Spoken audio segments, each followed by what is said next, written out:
ஒரே வீடு. ஒரு காலத்தில் வாசலில் சிரிப்பு ஓடியது. இன்று அறைக்குள் கீபோர்ட் சத்தம். பள்ளிமணி அடிச்சதும் கார்த்திக் வீட்டுக்கு ஓடுவான்.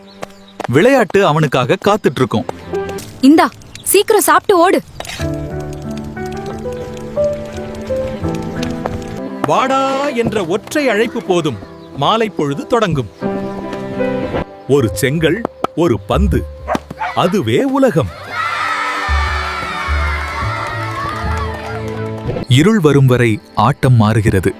கண்ணாமூச்சி, சிரிப்பு, ஓட்டம். நேரம் யாருக்கும் தெரியாது. கார்த்திக், உள்ளவா. காலங்கள் கடந்தன. இப்போது நண்பர்கள் ஸ்கிரீன்ல வருகிறார்கள். கதவு திறக்க வேண்டியதில்லை, மைக் மட்டும் போதும். எப்பவுமே கம்ப்யூட்டரையே பார்த்துட்டு இருக்காம வெளியே போயிடுவா. அலமாரியில் ஒரு பழைய பந்து கிடந்தது. அவன் அதை மெதுவாக எடுத்தான். கையில் நினைவுகள் இருந்தது. அவன் கதவுக்கு வெளியே சென்று பார்த்தான். அங்கே விளையாட ஒரு பந்து இருந்தது. ஆனால் நண்பர்கள் இல்லை. அண்ணா, விளையாடலாமா?